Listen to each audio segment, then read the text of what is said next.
Ito mga ka-idol, oh, may bagong idea na naman si Uncle dito kung paano magluto ng itlog na wala ng mantika. Kasi nga, magastos naman talaga kapag gagamit pa ng mantika. Bukod dyan ay pwede ka pang magkasakit dahil sa kolesterol. Kung gusto mong makatipid mga ka-idol, ganyan ang gagawin mo. Gayahin mo si Uncle. Ngayon, panoorin mo kung paano ginagawa ni Uncle. Una dito, siyempre hinugasan yung kamatis para mas lalong sumasarap at malinis.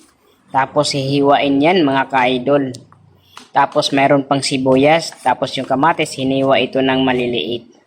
Para hindi masyado mabilis maubos kapag malaki kasi mga ka-idol, mabilis maubos yan eh. Mas maganda yung maliit. Tapos hinahalo-halo lang ni Uncle oh. Pagkatapos niyan mga ka-idol, nilagay ito sa bowl. Ang gagawin ni Uncle dyan, nilagay ni Uncle yung dalawang itlog niya. Dalawa lang talaga. Pagkatapos niyan, hinahalo-halo niya at nilagyan ito ng asin at nilagyan pa ng paminta. Depende sa inyo mga ka-idol kung lalagyan pa ninyo ito ng iba pang mga rekado at pampalasa. Kasi nga si Uncle medyo may pagka-diabetic, so hindi na niya kailangan ng marami pang rekado.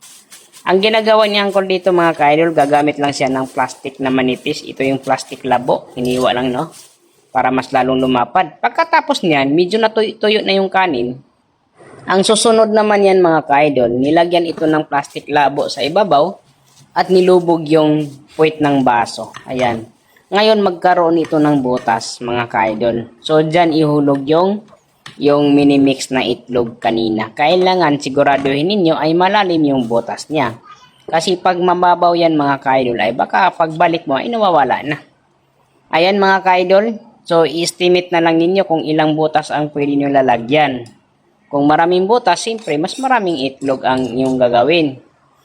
Ayan mga ka-idol. Pagkatapos niyan, siyempre ang ginagawa ni Uncle dito ay tatakpan siya ulit. Para yung singaw niya ay yun po ang nagpapaluto sa itlog na yan. Ito yung idea na hindi mo kailangan ng mantika. Kumbaga isang lutuan. Bukod dyan, hindi mo kailangan ng gas para magluto ka. Ay talaga makakatipid ka. Kasi habang hinihintay ang pagluto ng kanin ay sabay na din naluluto yung itlog. Unti-unti umaangat yung plastic mga ka-idol. Yun ang bantayan mo. Tapos buksan mo ulit at bubutasan mo yung plastic na yan. Para yung singaw niya ay lumabas doon sa plastic. Para sa ibabaw naman ay mabilis itong maluto. Ayan, depende sa inyo kung damihan nyo ang pagbutas ng plastic. Mas maganda din. Para yung singaw ay hindi ma-stack up doon sa ilalim.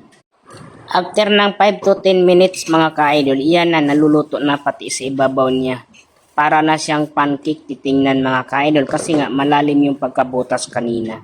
Mabilis lang pong maluto yan mga ka-idol dahil sa sobrang init ng singaw ng kanin at napupunta dyan. Ayan na mga ka-idol, yan na po ang forma niya. Tapos siyempre kailangan mo tikman ang luto mo kung masarap ba talaga. Wow, sobrang sarap oh. Yan na po ang idea mga ka-idol. Oh, diskarte lang ang kailangan dyan mga ka-idol para mas lalo kayo nakakatipid sa mga ginagawa niyong pagluluto.